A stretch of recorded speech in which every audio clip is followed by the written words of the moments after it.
드릴 수가 있습니다. 우리 잠깐 복습 한번 해보죠. 지난주 말씀을 좀 상기해 보시기 바랍니다. 에브라임 산지에 미가라고 하는 한 가장이 살고 있었는데, 근데 그 어머니에게서 은 1,100개를 훔치죠. 근데 어머니는 자기 자식이 훔쳐간지를 모르고 그 훔쳐간 사람이 누군지 저주를 받으라, 이렇게 저주 악담을 퍼부었습니다. 그 말을 들은 이 미가가 좀 뜨끔했는지 자기가 훔쳐간 은 전부를 다시 어머니에게 돌려주었다. 그리고 자기가 와서 훔쳤다고 자백을 합니다. 그러자 어머니는 갑자기 아들을 향해서 뭐라고 말합니까? 내 아들아, 여호와께 복받기를 원하노라. 철저하게 자식에게 눈이 멀어서 혼을 내기는커녕 도리어 축복을 하는 그런 모습을 우리가 볼 수가 있었죠. 그런다고 복을 받는 건 아니지만 어쨌든 이렇게 내로남불식 그런 신앙을 가지고 있었다라고 하는 것입니다. 훔친 자가 남이면 저주를 받고 내 자식이면 훔쳤어도 복을 받으라. 얼마나 황당한 얘기입니까? 그런데 사실 이런 황당하게 들리는 이야기가 과거에만 있었던 것이 아니라 오늘날 우리 가운데서도 얼마든지 일어난다, 이런 생각을 갖습니다. 어쨌든 이 미가는 본인이 생각해봐도 이것은 아니다 싶었는지 어머니가 주는 그 은 1,100개를 고스란히 어머니에게 돌려줍니다. 그랬더니 어머니가 이번에는 그 은을 가지고 자기 자식을 위해서 은 신상을 제작했다, 그렇게 말씀하고 있죠. 내 아들을 위하여 신상을 만들기 위해 이 은을 여호와께 거룩하게 드리노라, 이렇게 말을 하죠. 도대체 이 어머니의 신앙이 어떤 신앙인지, 우상을 만들면서도 여호와께 드린다, 거룩하게 드린다, 이렇게 표현을 하고 있습니다. 참으로 씁쓸한 그런 본문이라고 합니다. 입에서 나오는 말은 다 종교적인 멘트죠.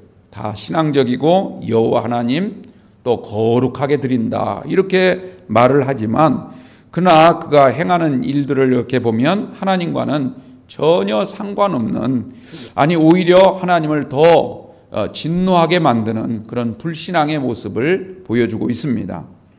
속에 품은 생각과 행동은 전혀 신앙과는 거리가 멀고 하나님 뜻과는 정반대되는 그런 행동을 일삼고 있습니다.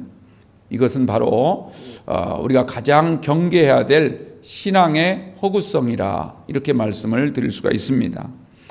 그러므로 이 미가 얘기는 당시 이스라엘 백성들 신앙이 얼마나 허구적이었는가, 이것을 잘 보여주고 있습니다.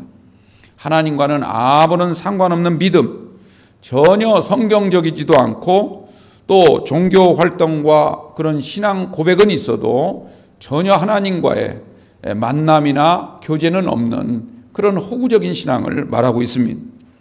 이것은 어느 한 가정만의 이야기가 아니라 이스라엘 전체가 다 그런 신앙으로 변해가고 있었다라고 하는 것이죠. 여러분들, 미가의 어머니가 아들이 돈을 받지 않으니까 은장색을 불러가지고 그 은을 주면서 신상을 제작하게 합니다. 그리고 그 신상을 아들 집, 미가의 집에 두었다, 이렇게 말을 하는데 왜 그랬는가, 그 이유를 살펴보니까 앞에 5절 말씀에 그래서 그랬구나, 그 이유를 알만한 내용이 나옵니다. 미가의 집에 벌써 신당이 꾸려져 있었고 그것뿐만 아니라 미가는 에봇과 드라빔을 만들어서 거기서 혼자 자기 집안 식구들끼리 자기 딴에는 하나님을 섬긴다고 하지만 실제적으로는 우상을 섬기는 처소를 마련해 놓고 있었던 것이죠.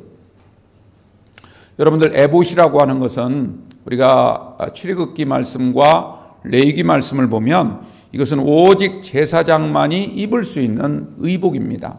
함부로 입을 수가 없는 거고 또 만들어서도 안 되는 것이죠. 그런데 이 미가는 제사장도 아니고 게다가 레위 사람도 아닌데, 그런데 어떻게 이 에브라임 사람이 에봇을 만들었을까?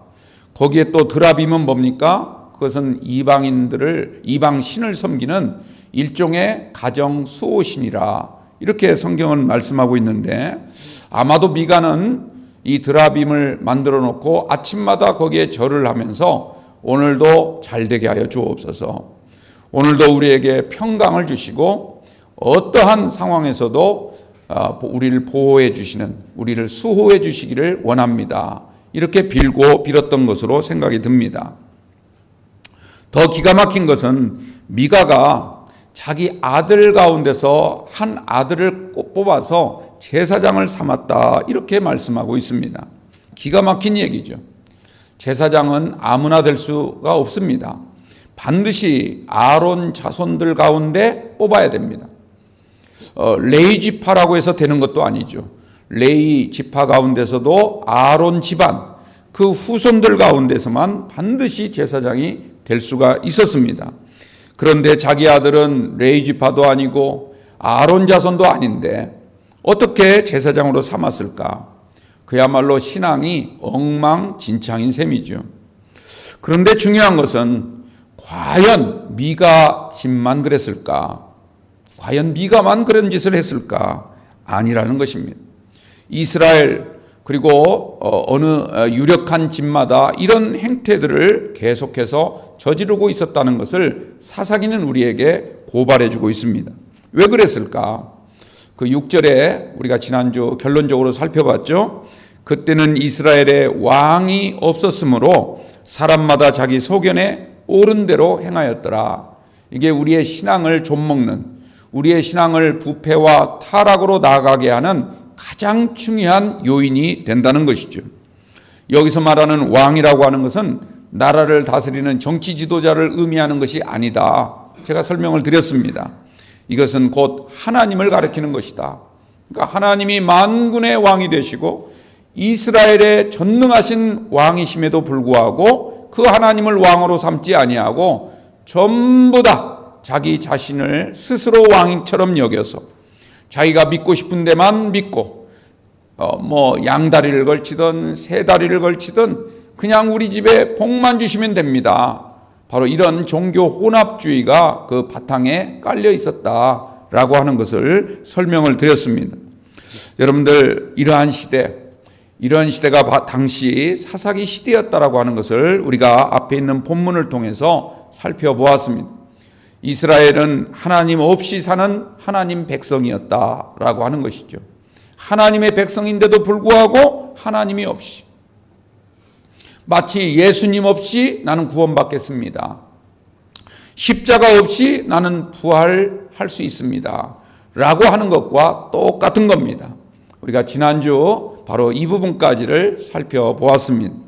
자, 이런 이제 본문을 우리가 전제로 두고 오늘 말씀을 좀 우리가 나아가려고 하는데요.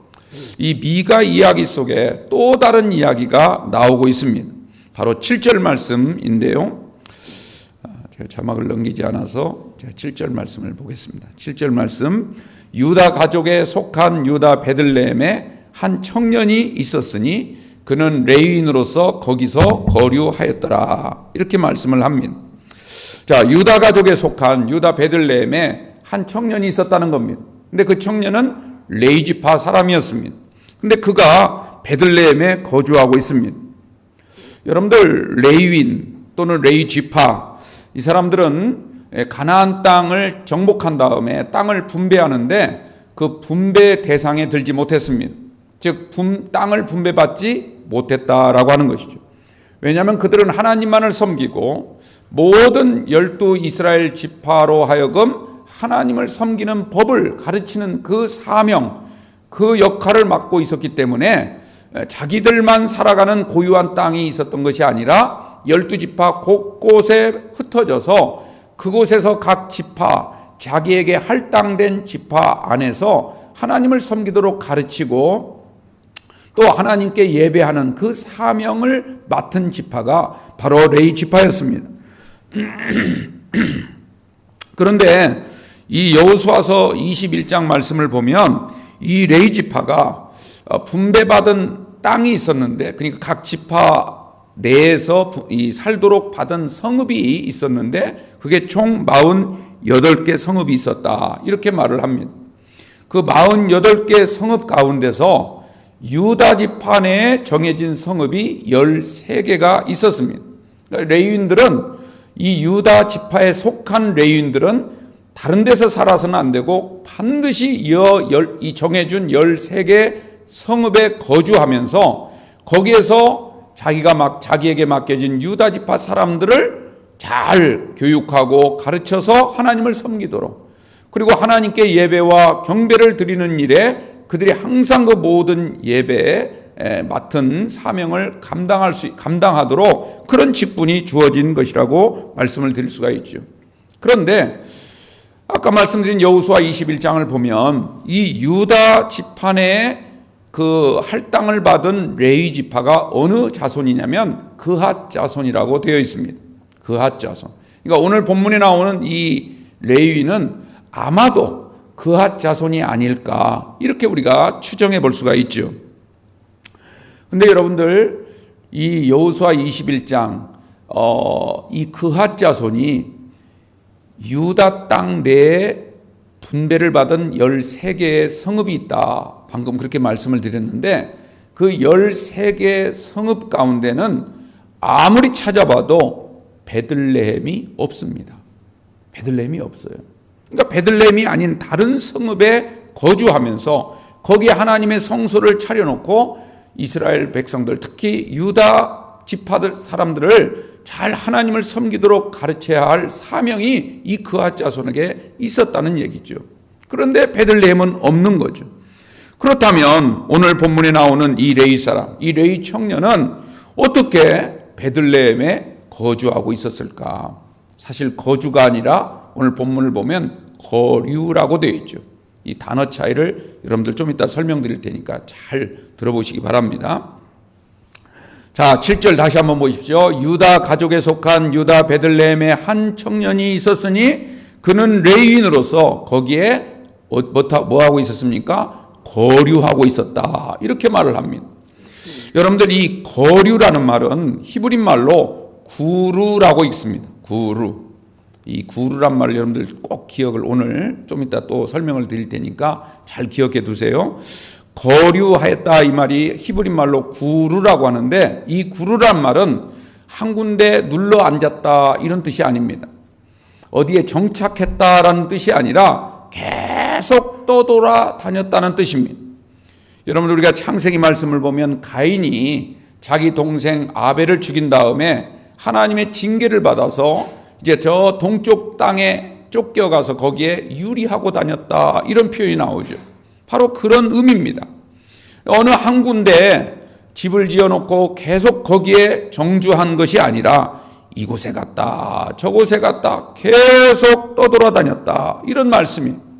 그런데 더더욱 중요한 것은 여러분들, 이 7절 말씀 보면 우리말 성경에는 이렇게 되어 있지만 히브리 성경을 보면 7절 문장 그 사이에 접속사가 하나 있습니다. 그 접속사가 뭐냐면 그러나라고 하는 접속사입니다. 그러나라고 하는 접속사를 넣어서 오늘 본문을 다시 한번 제가 번역을 해봤는데 이렇게 번역할 수가 있습니다. 유다 가족에 속한 레위인 중에 청년 하나가 있었다. 그러나 그는 베들레헴 땅 이곳저곳을 떠돌아다니고 있었다, 이렇게 읽을 수가 있습니다. 그러니까 이 말은 무슨 뜻이냐면, 여러분들 레위인이라면 마땅히 자기에게 분배된 땅, 자기가 있어야 할 성읍, 자기에게 맡겨진 사명, 직분, 이걸 잘 감당하기 위해서 한 곳에 정착하고 거주해 있어야 되는데, 그런데 이 레위는 그 사명을 저버린 채 이곳저곳 돌아다니면서 기웃거리고 있었다라고 하는 뜻이 되는 겁니다. 여러분들, 예를 들어서 목회자가 자기 교회를 신경 쓰지 아니하고 자꾸 성도들은 놔둔 채 이곳저곳을 기웃거린다면 어떻게 생각을 하십니까? 바로 그와 비슷한 것이죠. 그러므로 오늘 본문이 말하고자 하는 것은요, 이 레위 청년이 자기가 있어야 될 곳과 또 자신이 감당해야 될 그 사명을 저버린 채 다른데, 레위인에게 분배된 땅, 이 성읍이 아닌 베들레헴을 이곳저곳 기웃거리며 유리하고 있었다, 이런 뜻이 되는 겁니다. 참 재밌는 것은요, 여러분들 이 베들레헴이라는 이 마을, 이 도시죠. 이 도시 뜻이 뭐냐면 떡집이란 뜻입니다. 떡집. 여러분 많이 들어보셨죠? 베들레헴은 떡집이다 이런 뜻이에요. 그러니까 이 청년이 베들레헴을 기웃거렸다. 여기저기 떠돌아다녔다. 이 말은 어디 가야 떡을 구할 수 있을지, 어디 가야 내가 먹고 살 만한 곳인지 그런 생각을 가지고 밥벌이를 위해서 떠돌아다녔다. 이런 의미가 오늘 이 본문 7절 안에 그 안에 포함되어 있습니다. 왜 그랬을까요? 여러분들 당시에 이스라엘 역사의 상황을 연구해 보면 저러니까 그랬구나. 좀 이해가 될 만한 그 내용들이 있습니다. 그게 무슨 말이냐면 여러분들 당시 이 레위인들 뿐만 아니라 이스라엘 사람들의 인구가 갈수록 증가되고 있었죠. 레위인들도 많이 증가되었습니다. 그러니까 살 거주지는 지금 한정되어 있는데 사람은 점점 많아지다 보니까 자기들이 살아야 될 땅들이 점점 좁아질 수밖에 없었던 것이죠. 그런데 거기에다가 당시 이스라엘 백성들은 성소에 잘 나가질 않았습니다. 하나님을 열심히 믿고 안식일이 되면 철저하게 그 안식일을 지켜야 되면서도 불구하고 그들은 성소에 잘 나가지도 아니하고 자기들 생활에 바쁘게 거기에 시간을 허비하고 있었다는 얘기죠. 예배도 제대로 드리지 않고 또 설령 하나님 앞에 나갔다 할지라도 하나님께 드려야 될 마땅히 드려야 될 예물을 제대로 드리지 않았습니다. 11조를 훔치고 하나님 앞에 감사로 드리는 예물의 수가 점점 줄어들기 시작했습니다. 그러니까 당연히 레위 사람들은 먹고 살 걱정을 하지 않을 수가 없었던 것입니다. 왜 그랬을까요? 여러분들 오늘 미가의 얘기를 아까 앞에 부분을 좀 설명을 드렸지만 잘 생각해 보십시오. 미가는 에브라임 사람이면 에브라임 내에도 분명히 레인 성읍이 있었을 테고 거기에 나가서 하나님 앞에 예배를 드려야 되는 게 마땅한 일이었습니다. 게다가 에브라임 땅에는요 가장 중요한 중앙 성소가 거기에 있었습니다. 실로라고 하는 곳에 하나님의 회막이 있었고 거기에 하나님의 언약궤와 하나님의 지성소가 있었던 것입니다. 그럼에도 불구하고 이 레위는 어떻게 했습니까? 자기 집에다가 신당을 꾸며놓고 그리고 거기에 에봇과 트라빔을 설치해 둔 다음에 거기서 개인 제사를 드리고 있었다는 것이죠. 바로 이런 사람들이 얼마나 많았으면 이 레위인이 먹고 살 걱정을 할 수밖에 없었던 이런 상황이 도래했겠습니까? 백성들이 바친 예물의 일부를 가지고 먹고 살아야 될 그런 레위인들이었는데 먹고 살 빵이 부족하고 그리고 떡이 부족하다 보니까 살 길이 막막하게 된 겁니다. 그러다 보니까 거주지를 떠나서는 안 되지만 그러나 떠날 수밖에 없는 이곳저곳 떡을 찾아서 헤매일 수밖에 없는 그런 상황에 이르게 되었다라고 하는 것입니다. 여러분들 사람은 누구나 다 먹고 살 수밖에 없습니다. 아무리 레위인이라 할지라도 제사장이라 할지라도 먹고 사는 문제가 해결이 돼야 되는 거죠. 먹고 사는 문제에 시달리게 되면 여러분들 자꾸 우리의 마음이 어디로 뺏깁니까? 세상에 뺏길 수밖에 없는 것이죠.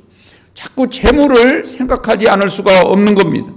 하나님이 아닌 세상과 재물의 마음을 뺏기게 되면 어떻게 되겠습니까? 그 사명에 대한 의식이 점점 감해질 겁니다.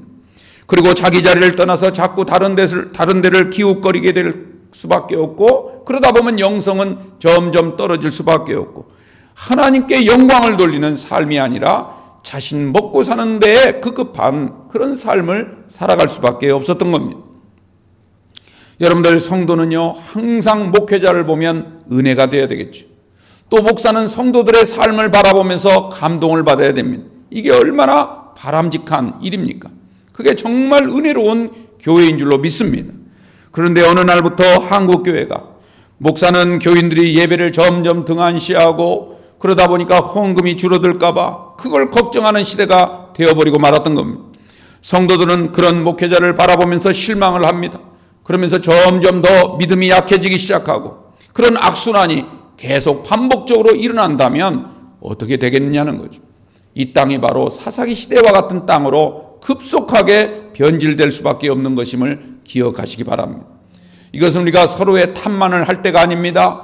오늘 내가 해야 될 일이 무엇이고 내가 정말 하나님을 믿는다면 하나님 앞에 어떤 삶을 살아야 될 것인지를 진지하게 고민하면서 오늘 이 자리에 나온 여러분들부터 먼저 정말 하나님과의 관계가 잘 유지될 수 있도록 우리의 믿음이 결코 변질되거나 부패하거나 타락에 이르지 않도록 최선을 다해서 믿음을 잘 관리할 수 있는 저와 여러분들이 되시기를 주님의 이름으로 축원합니다.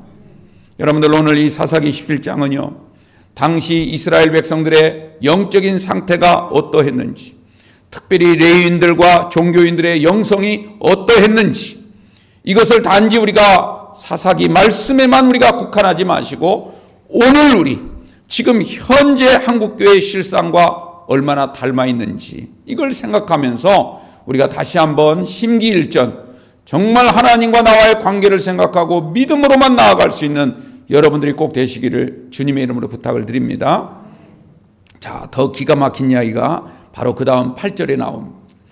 제가 이 사사기를 설교하면서 가장 많이 쓰는 단어가 아마 기가 막히다는 단어를 쓸 거예요. 기가 막히다. 기가 막힌 얘기입니다. 8절 말씀 우리 다 같이 한번 읽어볼까요? 자막을 보시고 같이 한번 읽어보겠습니다. 그 사람이 거주할 곳을 찾고자 하여 그 성읍 유다 베들레헴을 떠나가다가 에브라임 산지로 가서 미가의 집에 이르매 이렇게 되어 있습니다. 이 말은 무슨 말이냐면 베들레헴 가서 떡을 찾아보려고 갔어요. 베들레헴이 떡집이잖아요. 아, 여기는 떡이 좀 있겠지? 좀 먹고 살만한 누가 나를 좀 대접해 주는 사람이 있겠지? 이런 생각을 갖고 베들레헴에 갔는데 찾아봐도 없는 겁니다. 떡을 구하질 못해요. 그러다 보니까 어떻게 합니까? 또 떠나갔다는 거죠. 야, 떡집에 왔는데 떡이 없구나. 야, 안 되겠구나. 또 다른 데로 가야지. 이렇게 생각하면서 어디로 갔습니까? 바로 에브라임 산지로 갔습니다. 아마도 그는 에브라임 산지가 상당히 먼 거리임에도 불구하고 이스라엘 12지파 가운데서 가장 큰 지파, 가장 강한 지파이기 때문에 저기에 가면은 좀 그래도 먹고 살 길이 있겠지 이런 생각을 하지 않았을까 이렇게 생각을 합니다. 자, 그래서 도착한 곳이 어디입니까? 바로 미가의 집에 도착을 했더라는 거죠. 그런데 거기에서 미가와 은밀한 거래가 시작이 됩니다. 좀 좋게 얘기하자면 종교적 합의에 이르게 되는 거죠. 자, 미가가 그 청년에게 묻습니다. 당신 어디서 왔습니까? 이렇게 물었더니 그 레위인이 대답을 하죠. 나는 베들레헴에 거주하는 레위인인데 다른 거주할 곳을 찾으러 지금 가고 있는 중입니다. 헤매고 있는 중입니다. 이렇게 대답을 했습니다. 그랬더니 미가가 그 청년에게 아, 그래요. 참 잘 됐다. 그러면 내 집에서 나와 함께 거주하고 같이 삽시다. 이렇게 제안을 합니다.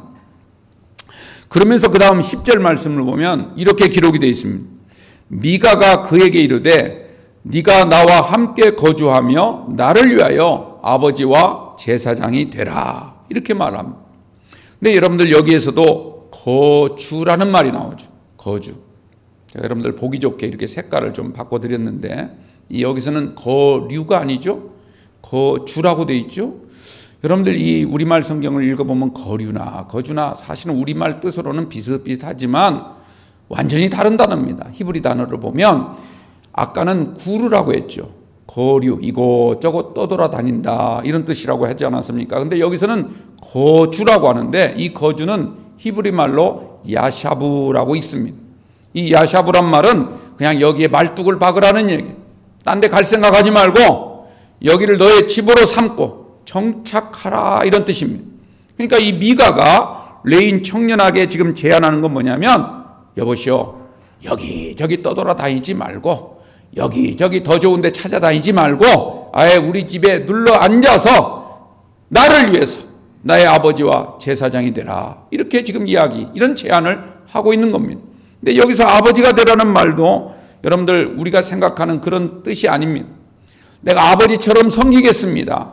내가 제사장처럼 섬기겠습니다. 그런 뜻이 아니에요. 뒤에 11절 말씀을 보면 그 11절에 뭐라고 되어 있냐면 그 청년이 미가의 아들 중 하나같이 되었다 이렇게 말하죠. 그러니까 아버지로 섬기겠다는 뜻이 아니라는 것이 바로 그 다음 절에서 우리가 확인이 될 수 있는 거 아니겠습니까? 그러니까 이 말은 무슨 말이냐면 당신 우리 집에 계속 거주하면서 제사장으로서의 역할만 감당하시오. 당신이 그냥 내가 당신에게 제사장 직분을 다 위임해 줄 테니까 당신은 나를 위해서 복만 빌어주는 제사장 역할만 감당해 주시오라고 말을 한 겁니다. 그러므로 여러분들 여기서 이 미가가 이 말을 들었을 때 얼마나 마음속으로 흐뭇했겠습니까? 그러면서 또 뭐라고 제안을 하냐면 내가 해마다 은열과 의복, 한벌과 먹을 것을 주겠다. 한마디로 말하자면 1년치 임금을 지금 계산하겠다는 겁니다. 연봉을 합의하는 것이죠. 여러분들 한번 생각해 보십시오. 그 집에는 이미 신당이 꾸며져 있습니다. 자기가 힘들게 개척할 필요가 없는 것이죠. 그리고 에봇과 드라빔도 있습니다. 은신상도 있습니다. 모든 게 다 갖춰져 있습니다. 자기는 들어가서 예배만 드리고 그리고 미가 집을 위해서 열심히 복 받기를 기도해 주기만 하면 되는 거 아니겠습니까? 그러니까 여러분들 얼마나 이 레위인 입장에서 본다면 좋았겠습니까? 걱정할 일이 없겠죠. 해마다 연봉도 주죠. 먹을 거 걱정 없죠. 조건이 참으로 좋습니다. 그래서 레위인 청년이 대뜸 대답을 하죠. 알겠다. 그렇게 하겠다. 이렇게 그 제안을 받아들이게 됩니다. 그래서 그 레위인이 들어갔더라. 이렇게 말을 합니다. 여러분들 이 청년은요. 레위인이지만 사실은 절대로 제사장이 될 수가 없는 사람입니다. 제사장이 되어서도 안 되는 사람. 왜냐하면 그는 레위인, 그냥 고핫 자손의 한 사람에 불과했던 것이죠. 민수기 4장 15절부터 20절 말씀을 보면요. 이 고핫 자손에 대한 레위인 법이 거기 나오고 있는데요. 거기 보면 이 레위인들은, 이 고핫 자손들은 제사를 집리하는 자들이 아닙니다. 그냥 성물을 다루는 그 역할을 맡은 사람들입니다. 즉 다시 말하자면 제사장이 제사를 드릴 수 있도록 뒤에서 뒷바라지를 해주고 여러 가지를 챙겨주고 도움의 역할을 해주는 그 직분을 맡은 자가 바로 레위인, 고핫 자손이었다라고 하는 거죠. 물론 나중에 다윗 시대가 되면 이 성전 안에서 이 성전 음악을 담당하는 그런 사람이 되기도 했지만 그러나 어쨌건 간에 절대로 제사장이 될 수가 없는 그런 사람이 바로 오늘 본문에 나오는 레위인이었다라고 하는 것이죠. 그런데 이 청년은 오직 밥벌이를 위해서 그런 하나님의 율법을 어겼고 미가 집에서 제사장이 되었던 것입니다. 그런데 여러분들 성경을 잘 읽어보면 겉으로는 제사장이라고 부르지만 실제로는 뭡니까? 미가의 종노릇을 하고 있는 거예요. 아까 11절 말씀 제가 말씀을 드렸는데 자막을 한번 보십시오. 그 레위인이 그 사람과 함께 거주하기를 만족하게 생각했으니 이는 그 청년이 미가의 아들 중 하나같이 됨이라. 여기서 아들같이 되었다라는 말은 친아들처럼 여겨주었다는 뜻이 아니에요. 한마디로 미가의 종노릇을 했다라는 뜻입니다. 종처럼 살았던 것이죠. 그래도 먹을 것이 충분하니까. 부족할 게 없으니까 자기는 제사장임에도 불구하고 한 가정에 하수인 노릇을 하는 이런 자에 불과했다라고 하는 것입니다. 그리고 12절 말씀을 보면 이렇게 말합니다. 미가가 그 레위인을 거룩하게 구별하며, 지금 누가 누구를 거룩하게 구별합니까? 미가가 레위인을 거룩하게 구별하며 그 청년이 미가의 제사장이 되어 그 집에 있었더라. 이렇게 말을 합니다.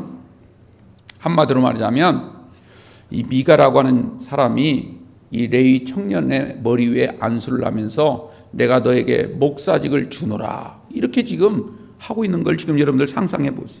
기가 막힌 거죠. 실은 말이 제사장이지 미가의 종 아닙니까? 이 이야기를 지금 하고 있는 거예요. 분명히 누가 봐도 겉모습은 미가의 제사장이지만 실제로는 미가의 종이 되어서 월급쟁이 제사장 역할을 하고 있다라고 하는 것입니다. 그런데요, 또 한 번 사용할게요. 더 놀랍고 기막힌 이야기가 그 다음 13절에 나오고 있습니다. 그야말로 이것을 그냥 종합 선물 세트라고 저는 그렇게 표현을 하는데, 그 종합 선물 세트 가운데 가장 하이라이트가 이 13절 말씀 같아요. 이미 앞에서 우리가 살펴본 대로 이 레위 사람은 하나님의 거룩한 성직을 감당해야 되는 사람인데도 불구하고 자기가 있어야 될 곳에 있지 아니하고 베들레헴 이곳저곳을 떠돌아다녔다. 이게 첫 번째 기가 막힌 일이죠. 그리고 또 뭡니까? 거기에 별 소득이 없으니까 이제 또 거기를 떠나서 에브라임 산지 미가의 집까지 찾아간 겁니다. 이게 두 번째죠. 거기서 미가와 종교적인 거래를 하게 됩니다. 제사장이 될 수 없는데도 불구하고 미가의 손으로 안수받고 거기서 제사장 역할을 제사장 같지 않는 제사장이 되어서 그 집에 머무는 이런 이야기가 계속 우리가 살펴보았죠. 그런데 여러분들 13절 말씀을 한번 보십시오. 이에 미가가 이르되 레위인이 내 제사장이 되었으니, 지금 미가가 하는 얘기입니다. 이제 여호와께서 내게 복 주실 줄을 아노라. 이렇게 말을 해요. 여러분들 여기서 복이라는 단어가 나오죠. 복이라는 단어. 이 복이라는 단어가 아주 중요한 단어입니다. 제가 여러분들에게 그 복에 대해서 몇 차례 설명을 드렸는데 한번 잘 다시 떠올려 보시기 바라겠어요. 앞에 제가 자막을 준비했으니까 한번 보시면서 꼭 잊지 마시고 잊어버리지 마시고, 성경에 복자가 나온다고 해서 무조건 똑같다 이렇게 생각하시면 안 됩니다. 그 첫 번째는 뭐냐면 베레크라고 하는 복이 있습니다. 베레크. 이 베레크는 내게 없었는데 내가 간절히 갖고 싶은 것이 나에게 들어올 때, 뭔가 나에게 더 풍성해지거나 또는 병든 자가 고침을 받거나 어떤 상황이 바뀌었을 때, 더 좋은 환경, 더 좋은 처지가 되었을 때 우리가 생각하는 기쁨, 만족함, 이것을 베레크라 이렇게 얘기를 합니다. 그러니까 모든 물질적인 복, 세상적인 복 다 우리가 베레크라 이렇게 말씀을 드릴 수가 있죠. 그런데 성경에 보면 이 베레크만 나오는 게 아니라 아슈레이라고 하는 게 있습니다. 아슈레이. 이 아슈레이라고 하는 건 뭐냐면 우리 심령의 복인 거예요. 그러니까 내가 형편이 나아지지 않았어요. 전혀 좋아지지 않았습니다. 여전히 나는 병마 때문에 씨름하고 있고 여전히 나는 매일같이 고통을 겪고 있습니다. 그런데도 불구하고 내가 하나님 앞에 나와서 말씀을 듣는 순간 그 말씀이 내 안에 역사함으로 말미암아 내 안에 기쁨이 넘치게 되고 즐거움이 넘치게 되고 평강의 은혜가 넘치게 되는, 그리고 이것이 나에게만 있는 것이 아니라 내 주변에 있는 사람에게까지 확인이 되어지는 이러한 축복, 이걸 아슈레이라 이렇게 말합니다. 주로 시편에 많이 나오는 글자입니다. 그러니까 여러분들 전혀 상황이 달라지지 않고 내 형편이 좋아지지 않았는데도 불구하고 내 마음이 변화되는 거죠. 그리고 내 마음 속에서 울러나온 이 놀라운 축복이 주변에까지 흘러나가는 이런 축복을 아슈레이, 여러분들 이런 복을 꼭 사모하시고 충족하게 받으시기를 주님의 이름으로 축원합니다. 근데 이 복만 해도 대단히 기쁜 거예요. 대단히 놀라워. 이것은 뭔가 생겨서 그런 게 아니라 오히려 흘러나가는 거죠. 밖에 있는 게 들어오는 것은 베레크라고 했다면 이것은 안에 있는 게 밖으로 나가는 것, 이걸 아슈레이라고 할 수 있다, 이런 말씀이죠. 그런데 마지막 또 하나 토부라고 하는 게 있습니다. 토부. 이것은 무슨 복이냐면 우리가 어떤 상황에서도 정말 지금 주님 앞에 나올 수가 없고 내가 하나님의 뜻을 실천할 수 없는, 뭔가 하나님의 일을 하고 싶어도 할 수 있는 여건이 되지 않아서 할 수 없는데도 불구하고 억지로라도 내가 주님의 일을 감당하게 될 때 주님이 나를 보시고 야, 너 좋구나, 너 정말 대단하구나. 주님이 누가복음 7장에서 그 로마 백부장에게 하셨던 말씀처럼 야, 내가 이만한 믿음을 내가 본 적이 없다. 저 나인성 과부를 향해서 예수님이 그랬죠. 세상 이 이스라엘 모든 민족들 가운데서 내가 이만한 믿음을 본 적이 없다. 이렇게 하면서 그를 칭찬하셨지 않습니까?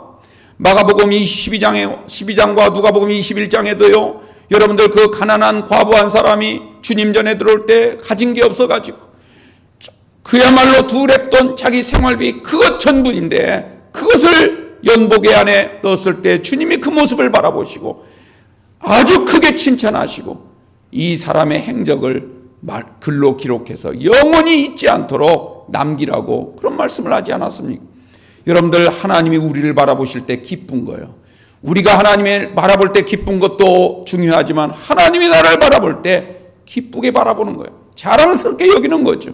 부모가 자식을 볼 때 정말 부모에게 한 건 없다 할지라도 그 자식을 볼 때마다 자랑스럽고 든든하고 그런 자식 있지 않습니까? 그것은 물질이 많다고 그런 것이 아닙니다. 많은 업적을 세웠다고 그런 게 아닙니다. 그 마음 중심이 항상 하나님을 향해 있고, 그리고 그 진심이 정말 하나님을 생각하는 마음으로 살아가는 그 성도를 하나님이 그렇게 바라보시는 줄로 믿습니다. 정말 어떤 상황에서도 여호와를 기뻐하고 하나님이 나에게 베푸신 그 은혜를 생각하면서 하나님 앞에 더 많은 것을 하려고 정말 애쓰는 그런 성도들의 그 중심을 하나님이 보시면서 너 정말 기쁘다. 너 정말 너를 보니까 내가 행복하다. 너를 내가 만들었다는 것, 창조했다는 것이 나의 가장 큰 기쁨이구나. 내가 너를 보니 심히 좋았더라. 이게 바로 토부라. 이런 말씀이에요. 여러분들, 이 세 가지 복 다 중요합니다. 이 세 가지 복을 풍성히 받는 여러분들 되시기 바랍니다. 그런데 자, 다시 앞으로 돌아가죠. 이에 미가가 이르되, 지금 미가가 하는 얘기예요. 미가가 뭐라고 지금 말을 하냐면 레위인이 내 제사장이 된 거예요. 내가 지금 안수하고 그 사람을 제사장으로 삼았죠. 자기 집 전용 제사장으로 삼았습니다. 그런 다음에 뭐라고 말하냐면 이제 내가 이 레위인을 내 집 제사장으로 삼았으니 이제 여호와께서 내게 복 주시기를 아노라. 이렇게 말을 해요. 이 복이 베레크의 복일까요? 아슈레이의 복일까요? 토부의 복일까요? 이 세 가지 중에 어떤 단어를 사용할 것 같습니까?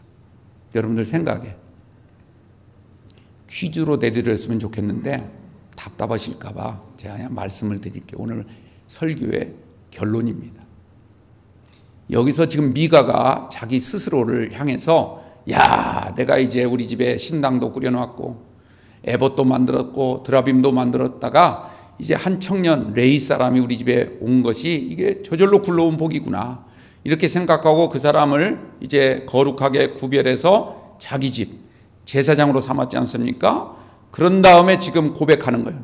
야, 이제 하나님 여호와께서 내게 복 주실 줄을 아노라. 이 복은 토부예요. 토부. 마지막 세 번째. 즉 이게 무슨 말이냐면 하나님이 나를 보시고 얼마나 기뻐하실까. 하나님이 나를 보시고 얼마나 기뻐하실까. 그렇게 생각했더라는 거예요.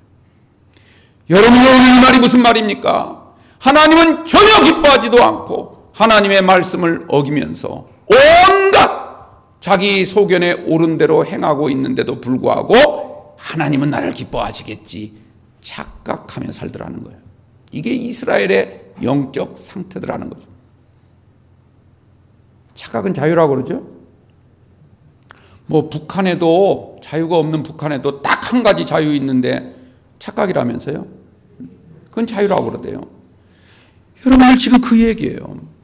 그런데 중요한 것은요, 정말 놀랍고 어이없는 이런 일이 오늘날 한국 교회에서도 자행되고 있는 것입니다. 버젓이 목회자들은 밥벌이를 위해서 이곳저곳 떠돌아다니는 사람들이 있고, 교인들은 목회자를 하나님이 세워주신 종이라 이렇게 생각하지 않고 우리가 세운 목사, 우리를 위해서 일해야 되는 목사, 이 정도로만 생각하는 겁니다.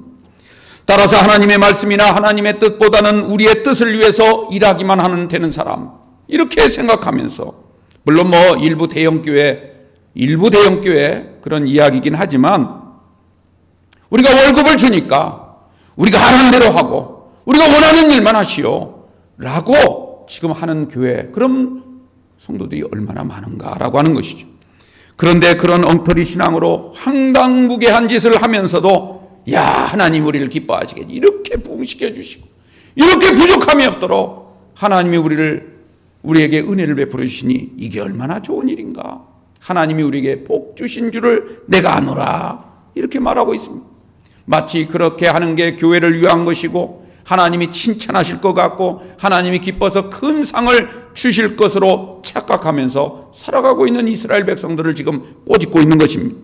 이 모든 것의 원인이 뭡니까? 다시 우리가 지난주 본문 결론으로 돌아가서 그때는 이스라엘의 왕이 없었으므로 하나님을 왕으로 여기지 않았기 때문에 자기 소견에 옳은 대로 행하였더라.